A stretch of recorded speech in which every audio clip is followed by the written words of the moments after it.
name's Jason Lelyveld, I'm 28 years old. And my name is Rachel Lelyveld and I'm 29 years old.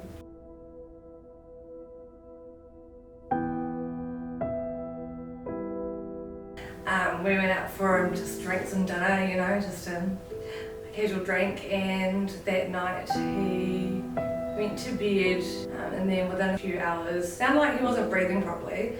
I flicked on the light because I was like, this is weird, and I just saw him and it looked like his eyes were kind of rolling back.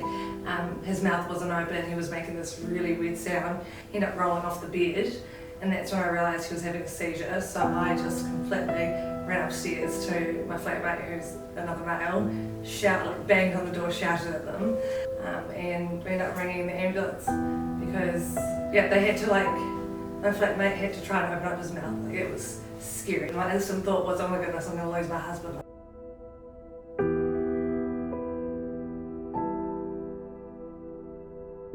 So the treatment after the surgery was 6 weeks of radiotherapy, so 30 sessions. And that's just targeted treatment to the brain, to the specific region where the tumour is.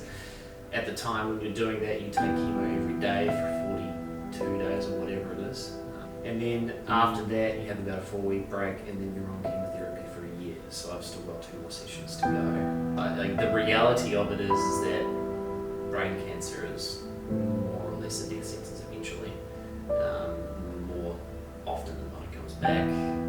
Sometimes it comes back as a higher grade, sometimes it comes back as a same grade. But unlike other cancers, there's only so much they can cut away.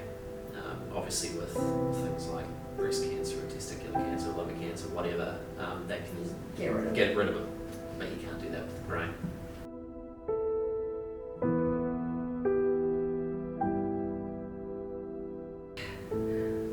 Jason and I are the complete opposites, where I think I went into shock without realising it. So a lot of these appointments, I sat there, he listened, he asked questions, he'd done his research. I probably zoned out quite a bit.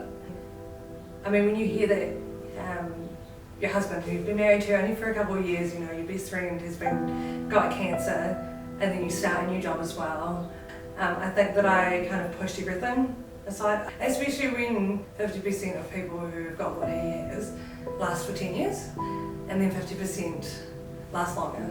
So if you think at 27 years old, your husband's got 10 years, and you've got all these plans, like you wanted to go travelling, we wanted to go and move over to Amsterdam because he's Dutch and we absolutely fell in love with that.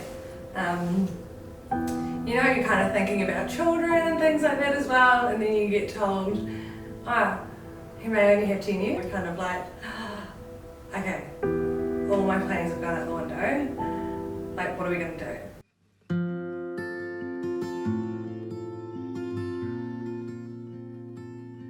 So I have gotten counselling from the Cancer Society, a couple of phone calls, and then also a couple of sessions here as well at the lodge. It was helpful because, as I said before, I have to talk about what we're going through. That's how I process things. So just being able to talk to somebody who understands it and has also talked with other people who've been going through some other things was really good.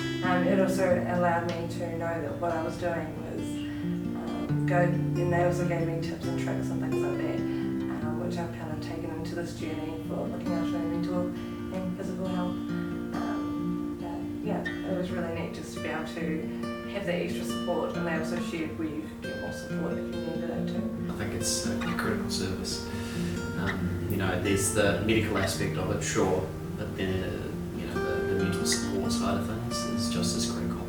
People need that to get through because it's a hard battle to fight. You need to feel like you've got a support network and somebody to fall back on. So it's definitely a service that needs to be supported. It's a worthy cause.